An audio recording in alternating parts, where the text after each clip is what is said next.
Okay, so welcome everyone to our session on Gestalt therapy. We are really glad to be presenting on this today. My name is Kristen Snyder.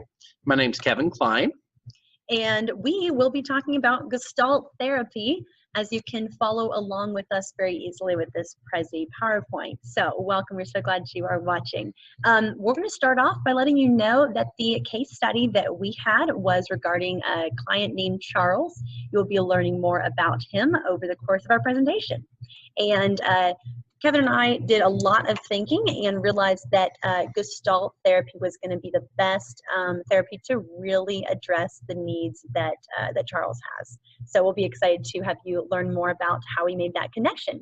So to start out, we'll just kind of give you a couple really important things to know about Gestalt therapy, and these can be some good takeaways. If you don't remember anything else, you can remember a couple solid things from this. So just know that Fritz Perls was the one who developed Gestalt therapy. That is a good name to connect to the therapy itself. Also know that the basis of this whole therapy is on existential and phenomenological ideas, and that really created the pathway to this being created. And then also know that self-awareness is a huge part of this therapy. That is the primary focus, and that change, Gestalt therapists believe that change occurs when clients become aware of themselves. So that's some basis things to be thinking about as we move forward. So let's go ahead and dive into some key concepts about Gestalt therapy. Just things that you should definitely know. First off, let's talk about the view of human nature. The view of human nature for a Gestalt therapist is that everything is in the eye of the perceiver. It's not your world, it's their world. They're the best avenue for you to learn about their world. So you're going to be asking a lot of questions. You know, although we perceive things, we may not be aware of how we perceive things. So that's what we're here for as therapists, is to allow our clients to know how they perceive the world and giving them some good advice on how to do that and show them how they do that so that they can, again, become self-aware. Individuals have capacity to self-regulate as well when they know what is happening in and around them. Sorry about that. So for the one of the things that's really great is that you'll be seeing a lot of pictures from the movie Inside Out. And the reason why is because I think that this will help explain a few theories here. One of the things that we saw is that with a human view here, or view of humanism, I guess you would say, it does have a paternalistic view when it comes to Gestalt therapy. Basically, clients have to grow up, stand on their own 2 feet, and deal with their life problems themselves. No one else is going to deal with that. They're the best avenue to deal with that. So you can see that on page 200 with on the textbook that we have. And then also with the paternalistic view, it involves 2 personal agendas for the therapist to help the client with. One, moving from an environmental support to a self-support status. Not depending on what the environment's doing around them, but depending on themselves and being able to help them move forward with whatever they're dealing with. And then also reintegrating the disowned parts of one's own personality. You might remember the islands of personality in Inside Out if you've seen the movie. When we disown it, we tend to have issues with being able to be ourselves and who God has called us to be. And it looks just like this. Part of ourselves is shut down within our personality. But the paradoxical theory of change is that we are constantly moving between who we should be and who we actually are. The goal for Gestalt therapists is to believe that change and growth happens when we are who we really are in the world, when we can light up those islands of personality, when we can grow in that, be able to help see who we really are in the universe, how God sees us as well, and being able to move forward with that. Also, 4 very quick principles of Gestalt therapy you need to know. Number 1, holism. Gestalt literally is the German word for whole, and all of nature is unified, and it is not the sum of its parts. Just because one island of personality is down doesn't mean that they're a terrible human, or all of them could be down. They're not just the sum of all their parts.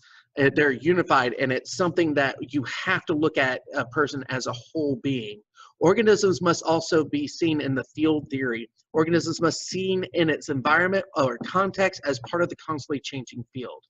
The boundary between a person and its environment is essential in Gestalt therapy so that you can really see what they're perceiving and what they're dealing with on a daily basis. So it's really how the client sees, perceives, and reacts to their world. Also, figure formation process. This is another main principle here. So thoughts, feelings, needs, and views, all of these in the life of our clients and ourselves will move forward and backward into the needs and dominance that they are needing for that time. Think about it this way. Look at this picture for a second. Some of you may see an old woman. Some of you actually may see a young woman with a little feather in her hat. You know, with an old woman, here's the nose, here's the mouth, but here may be the neck, and here's the young woman. And the thing about it is things start going into the background and to the foreground all the time. Well, needs, wants, desires, emotions, they do that as well. It really depends on reaching back and being able to see what is dominant and being a good therapist, seeing what those things are in the forefront and then in the background and determining what is the most important thing for the here and now. And then also the whole entire that all organisms can regulate themselves. We must know that about our clients. We want all people, all organisms want to reach a state of equilibrium. Think about a calm sea. That's equilibrium. We're wanting to make sure that we really meet that calm sea. And then when a need, sensation, or interest disturbs equilibrium, we seek to take action to get that equilibrium back. We seek to get to that point of being okay or being fine. What we seek as therapists is what interests the client and what the client needs to gain to get back to equilibrium. Also, another thing that we need to be paying attention to is contact. Contact is necessary for growth and change to occur. Contact is seen and being defined as what we see, hear, taste, smell, and how we move. Interacting with nature and with other people without losing one sense of individuality is authentic and good contact, and being able to deal with that. However, there are many interruptions to good contact. Therapists need to pay attention to what is harming good contact and those disturbances and resistance that keep us away from experiencing the present in a great and full way.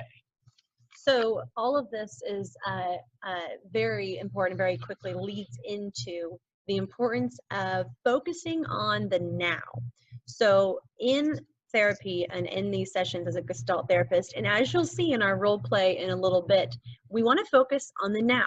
A lot of theories, most theories, focus on the past, not with Gestalt, okay? So this is really important because it's going to allow clients to really have an impact on their current situation instead of making them feel possibly incapable of dealing with the past. Dealing with the now is the focus. Now, in addition, unfinished business. This is another big key concept of Gestalt therapy. So we just talked about how the now is important and is the focus, but still there is unfinished business that affects us in the now. So that is the important thing to realize. We do not completely ignore someone's past. We recognize that it is being brought into the present in a certain way. So that should be addressed, and things will kind of shift what is being the most present thing and what's, being a little bit in the background, just like we said before with the figuring ground. And also with energy. So that is a little bit more that, actually Kevin will explain. Okay, so blocking energy can look in many different ways. We have a list here. Tension in some part of the body, posture. Is the person leaning forward? Is the person back? Is the person have their arms crossed? Anything along those lines. Not breathing deeply, if they're breathing shallowly, choking off sensations. Maybe they're looking away from you when you talk and looking at their clock or looking at their watch or looking at something else that may be concerning them. Maybe they're numbing feelings or restricting their voice. Maybe they don't feel like they actually have a voice or anything along those lines. Block energy is another form of a defensive behavior. A lot of clients will show these things because they may not trust you, or maybe there's something else going on in their lives. But a good therapist that uses Gestalt therapies will definitely take a look at that and not only call that out, but make them aware that these are things happening to them.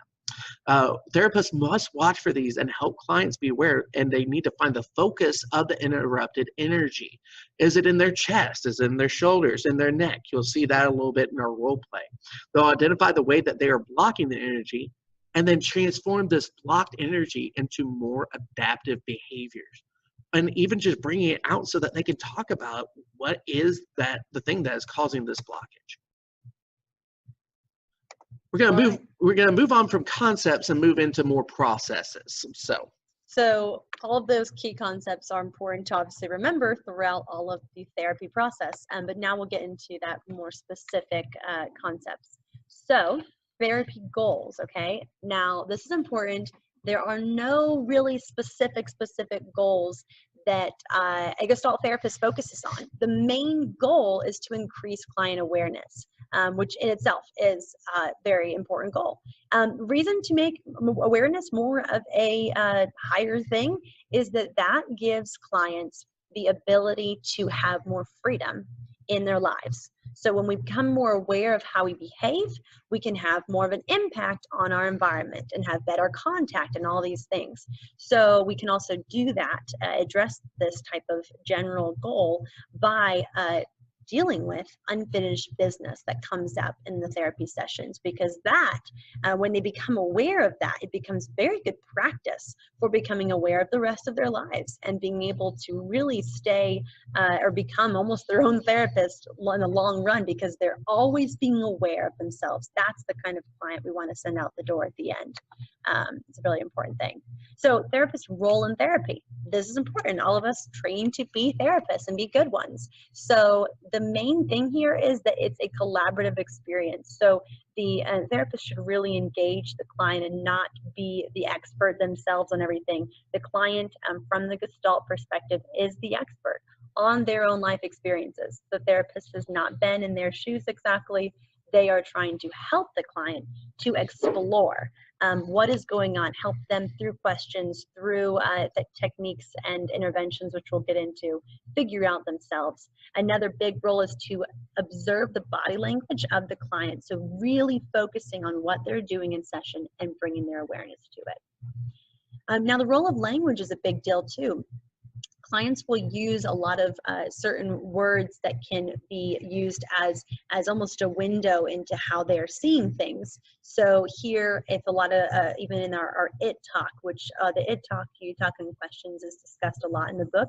If that's really interesting to you, read even more. But I will mention the IT talk, and that is a certain method that the therapist in a Gestalt perspective can do, where they might hear a client constantly referring to problems or feelings as it is feeling this way and all that.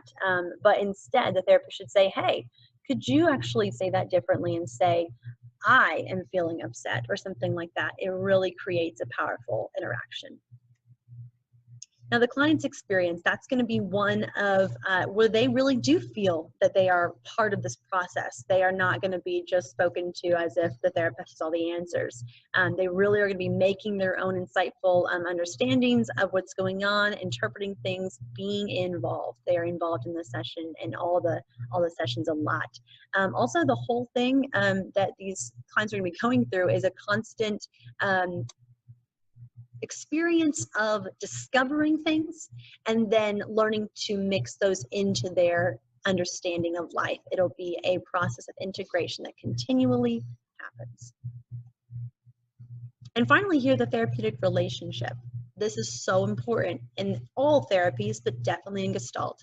The quality of a person, of a therapist's presence is huge. So if they come into the relationship being aware, being present, and they themselves being in tune with who they are, the whole relationship is going to be way more authentic.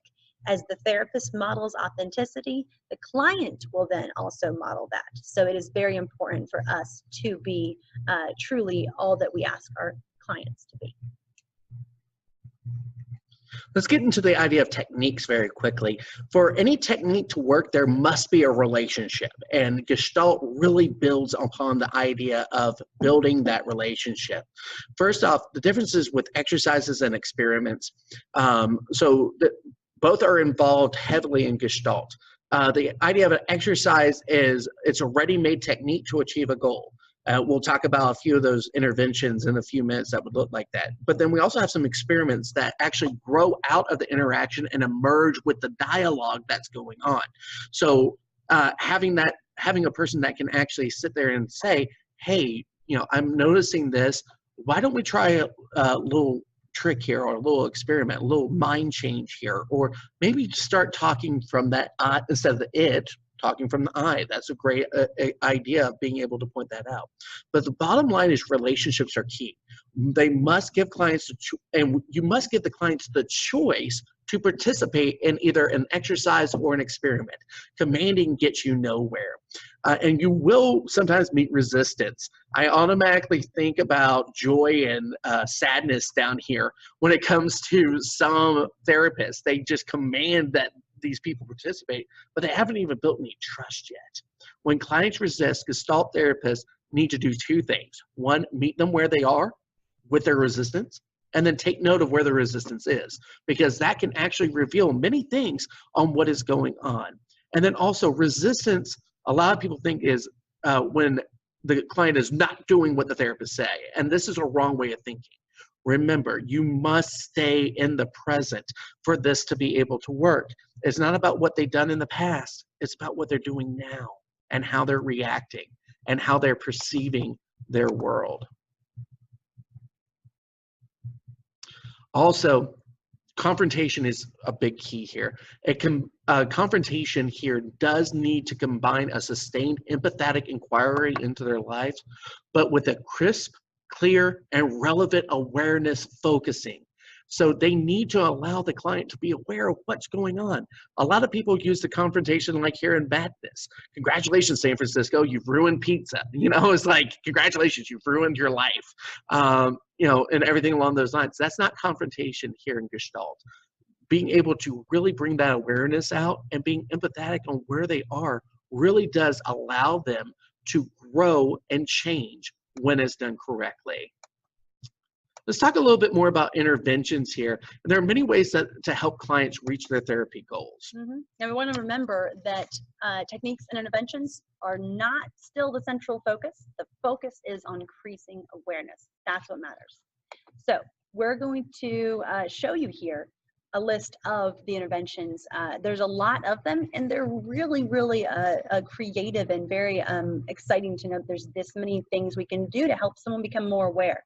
I'm going to touch on a couple real briefly, and there's definitely more to read on your own. So I will mention that the empty chair technique is very popular. You guys have probably seen some of this so far in our stuff on our online class. You might have researched it yourself, so you can learn more about it, but you basically know that that is really helping the person to talk to the other, as we refer to them, in a conversation, see how that plays out. Another one is the future projection technique. This one is great. It helps someone to kind of imagine how they hope a situation will play out, or even how they are afraid a situation will play out, and really process that with the therapist. Staying with the feeling is another great one. This one is where you really concentrate on how a client is feeling and help them to really face it. Instead of avoiding the feeling, they face it. And that way they can really become a little more courageous in embracing who they are. So that's some really, really cool interventions to definitely learn more about. All right, so we're fixing to get into our role play. So a few things you need to know. First off, meet Charles. Yes, I am playing Charles. I am the best looking 75-year-old white racist person you'll ever see. No, I'm joking. But still, Charles is a 70-year-old white male who's a father, recently divorced, and quite honestly is very angry and upset over everything that's happening. Some of the current problems he's facing: his wife left their marriage recently, and his daughter encouraged him to seek counseling to deal with the recent change and to deal with the fact that her mother and his wife left. He does have racist and sexist tendencies. So there will be a few things here. I've tried to keep it clean. I apologize, but we'll see what we can do. And then also, he does have a hatred toward most women and people not the same race as him. And some of these items may driven the wife away. So, in the therapist focus here, I'm going to actually let Kristen talk since she was the therapist in this. I was indeed. So basically, there was some key things we wanted to focus on. This is good, just a good thing for you to have in your mind before you watch the role play. But we just talked about all this. So to recap, the focus of the session, really at all times, have that awareness. Help increase the client's awareness by doing the techniques and really bringing them to the here and now. Building that trust. You'll notice I do the building trust aspect a little bit differently than maybe you've seen in the past, to let the client see that they have the ability to have a moment of actually building that trust. It doesn't happen right away. And then also really reflecting on the client's body language. You'll see me actually calling out some of his body language and how he's relating to the world. And as I mentioned before, focusing on the here and now. And these are some really great focuses that you can keep in your mind and get better and better at. It's really cool. I really appreciated learning about this therapy. And before we get into the case study, we're going to go into the 3 questions that were asked to our team. So question number 1 is, how would you personally handle this case? Kristen? So I really appreciated this whole Gestalt approach. I would handle it in the sense that I need to get to know his perspective and all that. I couldn't confront all of this right away. He has a lot going on. I think that I would approach it with a very open mind to understand, to have empathy, really to have a curiosity and let him be the person who tells me about his experiences. So that would be really important, to listen.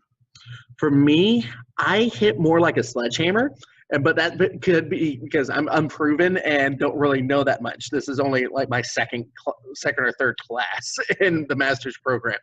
But for me, I would have really kind of called it out on pride when I'm looking at different things along those lines. And we'll talk a little bit more on that in a minute. But the first thing that has to happen, and I agree with Gestalt on, is the idea of building a relationship. And that's where it has to come. If the client doesn't trust you, you're never going to get far.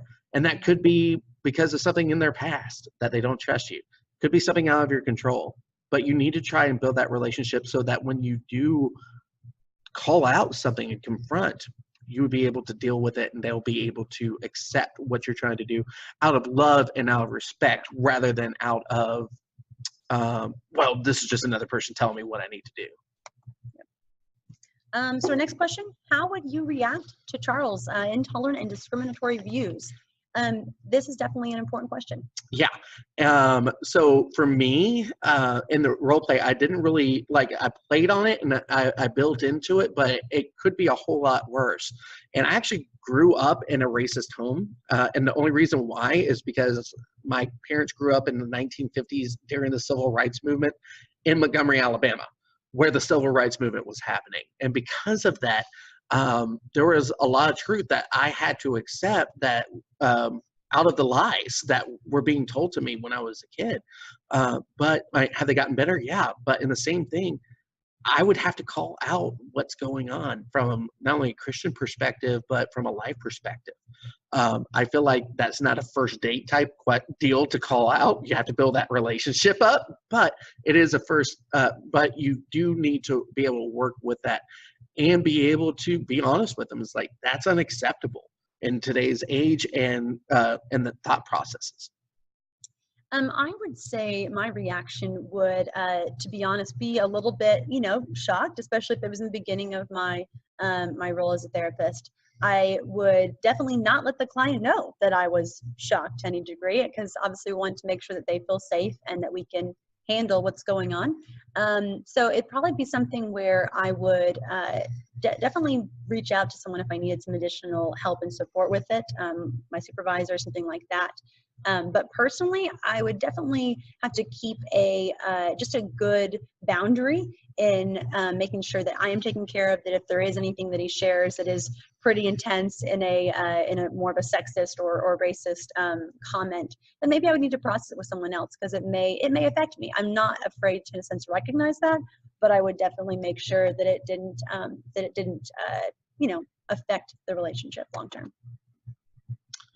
And question number 3, how would your own feelings and values impact your ability to work with Charles therapeutically?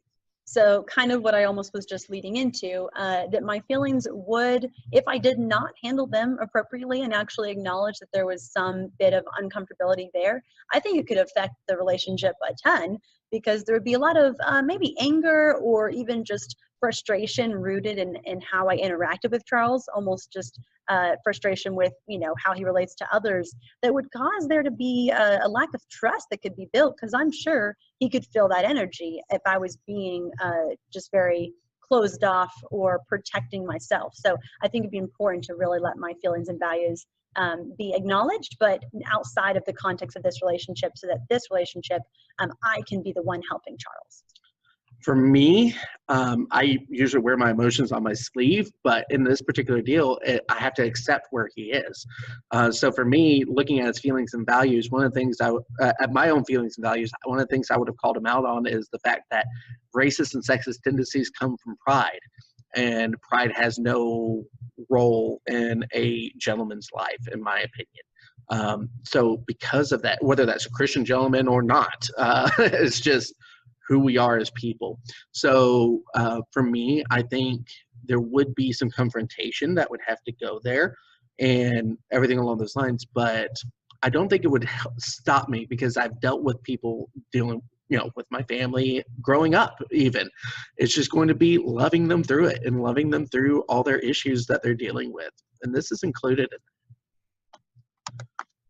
all right. Excellent. So, time for an adventure.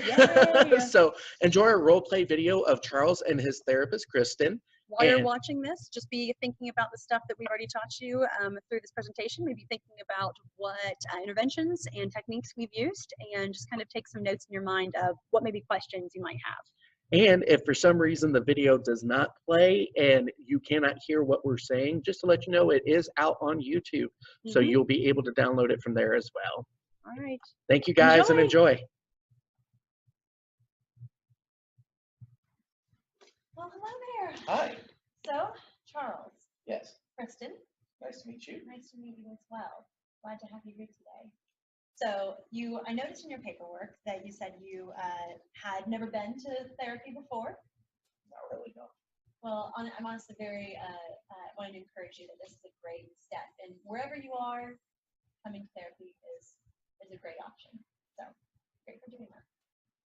So before we start, if you don't mind, I'm just going to briefly touch on one really important aspect of the beginning of therapy, and that is informed consent.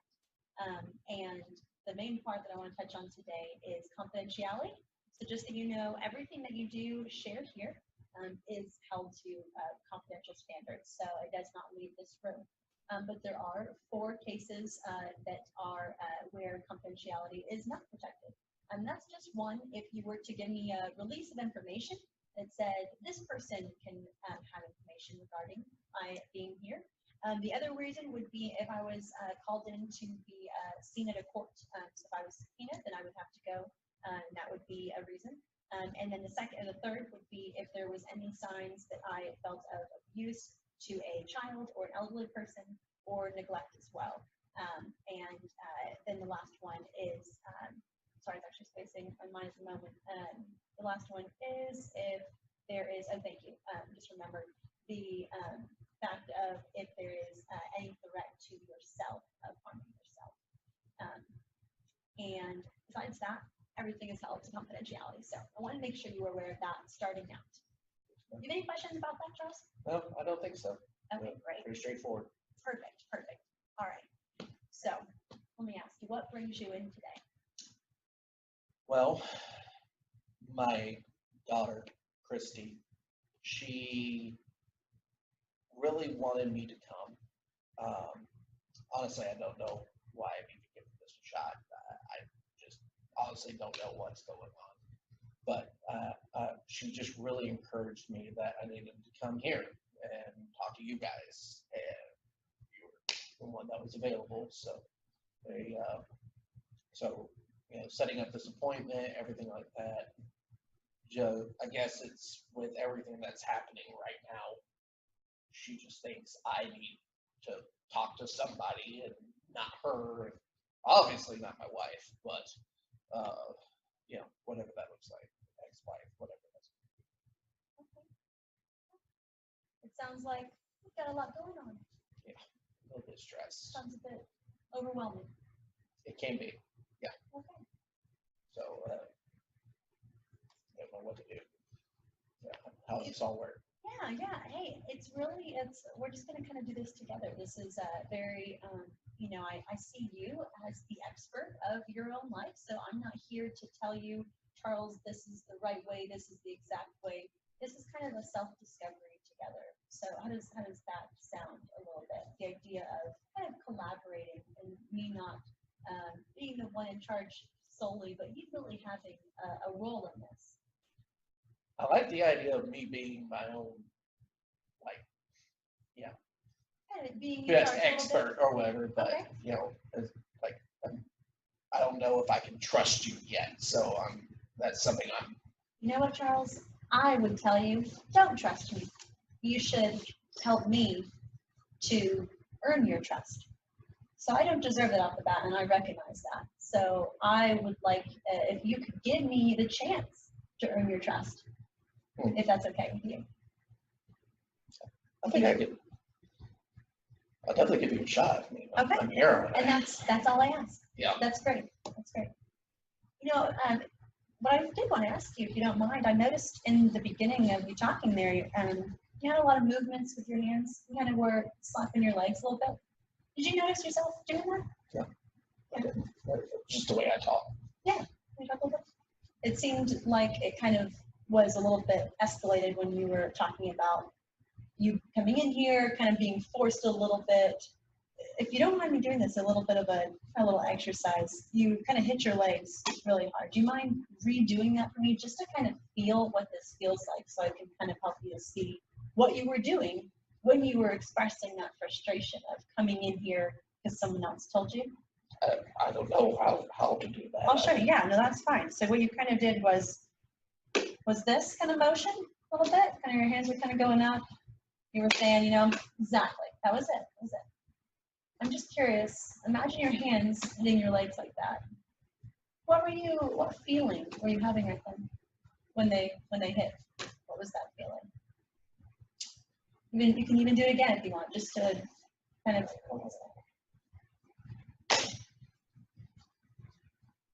I guess frustration. I don't really know. I want to say frustration. Like I said, I don't normally do new things. This is something that is new to me. I don't know what this looks like or how this works. Yeah. I'm just trying to understand where everything went wrong. And, I guess I'm just kind of tense and frustrated with that. That's great. I think that's great awareness of what you were feeling right there. Do you feel like you realized that before now, or is that new information to you, the fact that you don't know where it all went wrong? That's what you said.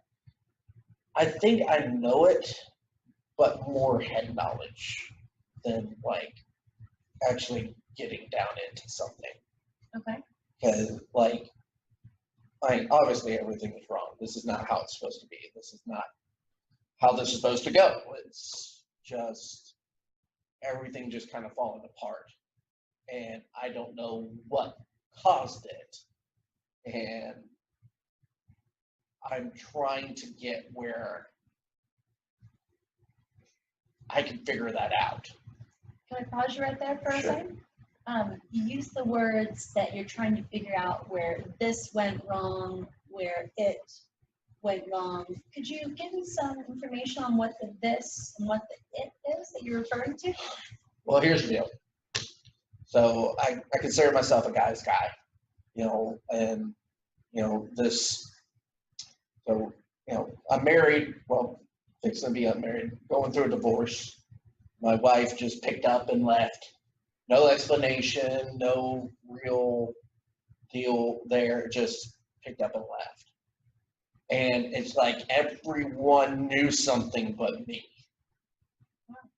So it's like everyone knew she was not happy, and I didn't get that memo.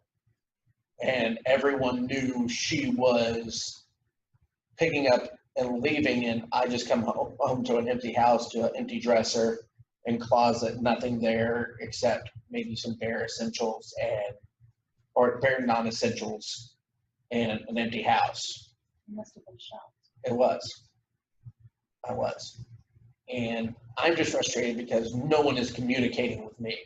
It's all communicating with the neighbors and communicating with best friends and just everything else. And I just feel like, if I've never married her, this would never happen. Or maybe if, because we've been married for such a long time, I don't know what it is. And I feel like it's her and it's not me. But then other people are telling me it's me. And I don't know how to deal with that information. I don't know what I'm doing. And wrong here, I don't. I appreciate you sharing all that. I really do. It sounds to me like there's a lot of things that you feel out of the loop on. Yes. Yeah. What kind of other experience does that give you? What feelings does that evoke in you? All of this. Anger. First, when it all happened, I tore up a lot of stuff in the house. A few holes I have to fix now in the wall. Few pieces of furniture that are now broken. I had to get a new remote. I think I threw that at, I didn't bust the TV, but might have hurt something. I don't know. I'm just angry. I'm angry. I'm frustrated. I am scared because I don't know about finances. I don't know about what this all means. All I know is I have an empty house now. And when I'm trying to communicate with my wife, or I don't even know what to call her right now. I got letters of divorce, but, I don't know what that is. And so seeing a lawyer in a week or so and dealing with that, and she won't talk to me. Her friends, who were supposed to be my friends, but, whatever, they're not talking to me anymore. And, it's just like, and even the women who just, not to be rude or mean to you, but just being complete, utter, I have no other word, just witch, to me, to a point where it's just like, I don't know what it is. It's like they're keeping their husbands away from me now, and I don't know what it is. I don't know if it's because I cracked too many jokes, or I did something wrong to offend them, or what. But it's like everyone's on her side and no one's on my side, and no one sees my point of view. Okay. So that's a lot of emotions, and I imagine, like we've said, that's pretty overwhelming. I'm wondering if you can think, kind of be in the moment here. What is the most strong emotion that you're having right now towards all this? Emotion or thought? We could go with both. You can tell me the thought, and then let's see if we can connect it to a feeling. Why? That's my thought. Why? There's no information. I want information. I want connection. And that's the thing, is I feel like there's no more connection. There's nothing there anymore. Charles. Can I maybe be a little honest with you? Sure. Okay, thank you. I'm kind of having an experience with you right now that I want to maybe bring your attention to. Okay. So you seem to be pretty tense. Obviously, you have so much going on. That makes sense, you know. You kind of have this experience or the experience you're kind of maybe giving me in this moment is maybe one where it's not your fault. It's a little bit of maybe even not sensing any responsibility. I'm just curious, have you ever experienced that with maybe other people in your life, that they maybe have said to you something of that nature, like, Charles, maybe you're not taking responsibility, or even that you are blaming other people? Has that ever occurred outside of All the time. And it's like, it's, just everyone, they say, Charles, it must be everybody else's fault. It's never your fault. Mm-hmm. I mean, it's not my fault that I couldn't work anymore. I was forced into retirement. It's not my fault that all these Mexicans are coming in and taking my jobs, and just everything along those lines. And that, it's not my fault that every time I seem to want to get close to my wife, she just runs even further and doesn't. It's like, I don't know. I feel like it's not my fault, but there has to be something that's causing this. So up until now, you're saying that people have said, almost in a mockery way, "Oh, Charles, it's not your fault," and you've kind of been confused because you feel like it's not your fault, but yet they don't seem to agree. Or I feel like it's not my fault, but it's like, well, it's never your fault, Charles. I see, just like that. Yeah. I'm curious, how is it working for you not taking responsibility for things? But I don't know what I can take responsibility with. I feel like this is not my fault. So I don't even know if it is my fault, what I'm doing to cause that. So let's name this. You said, I don't know if this is my fault. What are you referring to? The pending divorce, the loss of my job, my. I pause you there. The first one you mentioned is your divorce. So let's take only one thing at a time. Let's focus right now on just the first thing you mentioned that's currently going on in your life, which is the pending divorce. So you said, I'm not sure what to take responsibility for. So maybe could we imagine, think about your marriage. What were some things that maybe in the past you didn't take responsibility for?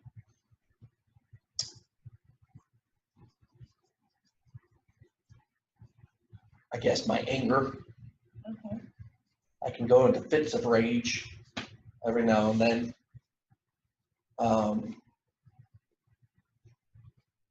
But like, if she wouldn't be such a witch, I mean, it's like she knows every button that hit, and I've always dealt with this with my daughter, with my wife, with my with other women outside, my former coworkers. They always seem to know what buttons to hit. I don't know, and I apparently don't fight fair with them. They, I don't know. Do you feel this way towards men that you interact with as well, or is this just a certain experience with women, or could you explain that for me? Most men and I get along great. I mean, like I said, I'm a man's man. I go and I do wood shop, and I have a huge shop in my garage where I just go and do woodwork and have guys over. We have a beer. We have, whatever that looks like, and just enjoy life out there, and talk about all the things that were in the past that were great, and reminiscing, I guess you could say. Mm-hmm. But it's like my daughter, she doesn't, she loves me but doesn't want to be around me, and because of that, I can't even hang out with my son-in-law anymore. Mm-hmm. So I don't know, like, It just seems like they're just all keeping their distance now. And I feel like it's the women that are causing the men to keep their distance. Because I feel like if the men heard my side, then everything would be okay. Okay. So it sounds like there's some frustration towards women in your life. Yes. Okay. So let's do something else for a moment. You said that your strongest feeling right now is associated with the thought, why? So could we maybe put a name to that emotion? Because I want us to stick with right now how you're feeling. So is why the question that's going on in your mind right now? Is that what's the strongest thing towards all this? Yeah, because there's no information. Exactly. Okay. So I'm going to name a couple emotions. Maybe you can help me to figure out what might be how you're feeling. So is the why, is it confusion? Is it regret? Is it grief? It's not regret. Okay. Maybe I have a little bit of regret, but only because of the consequence. Okay. Is it bitterness? Resentment? Bitterness seems there. Okay. So we're coming close to the end of our therapy time for today, but we still have a few more minutes. So why don't we do this? I want you to embrace kind of the feelings of bitterness. Is there any other feeling that you feel is there? Is it anger and bitterness? Is it hatred? Is it? I mean, I don't hate my wife. It's not that I hate what she's doing, but it's not hatred. So hating the situation? Yes. Okay. Yes. Which mixed in with some bitterness. Yes. Okay. So let's do something here now. I want you to really focus on those feelings. You can close your eyes if you want. Now you may think that this is strange to really focus on this emotion since it's negative, but I want you to do this because it's going to help you to kind of strengthen your ability to embrace the emotions you're having because they are very strong. But if we don't face how we're feeling, then we're going to constantly stay in a state of avoiding. And so it sounds like right now you've expressed that taking responsibility is a very big thing. So let's maybe start by taking responsibility for the emotions you currently have. So if you could just— What do you mean?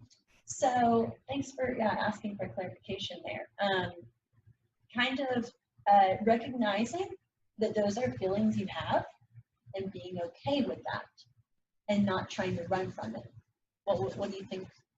How do you think that would work for you? Trying to actually embrace the feelings you're having and not try and run away. Well, it depends on what we're about to do, but I'll give it a shot. It's real simple. Okay, we'll start simple. We're still building kind of our understanding of all that's going on. So just sit here. I just want you to imagine where the feelings of bitterness, where the feelings of hating the situation are in your body. Do you feel like they're in your neck? Are they in your shoulders? Where is it being held up? Where is that feeling being bottled up? Is it in your stomach? It's in my neck. Your neck? Okay. My neck, my shoulders, always been tight. Okay. Always been. I feel like that's where it's mainly focusing. Okay. So kind of just feel the tension. I want you just to notice it. I'm just going to notice, acknowledging that is there. That's where the frustration is being held. That's where that hatred is being held. Acknowledge that is how you're feeling and bring awareness to the body parts. If it's all around your neck, if it's maybe in through your shoulders, just really want you to notice where it's at. I wonder if when you're in a heated situation, do the feelings in your neck, does it change at all in a certain way? It gets worse. It gets worse, okay. So maybe what I'd like to do to wrap up from today, because there's much work that we can really work on to bring a lot more awareness, and I'd say clarity to what's going on, because it sounds like there's a lot of feelings and a lot of confusion and just things you're unsure of. So I think we could work a lot on bringing awareness into what's going on and answer the question of why for yourself. I don't have the answer, it's inside you. We're going to discover that together. But while you're gone over this next week before we get together again, when you have those emotions arise and all that, let's really, maybe you just take a moment and really notice where those feelings at, bring awareness to them, and even see if you can do anything within breathing or just being conscious to lessen how you feel, lessen the pain, stretch it out. Something, we're just going to see and kind of, let's have you report back next week and hear about how much you experience some pain in your neck and pain in maybe your shoulders. How does that feel? Is that something you could do? Give it a shot. Give it a shot. That's all I ask. That'd be great. I think it's Not sure how this is going to get my life back. No, I completely understand frustration, especially at the beginning of all this. There's a lot we'll have to work through, and we'll get there.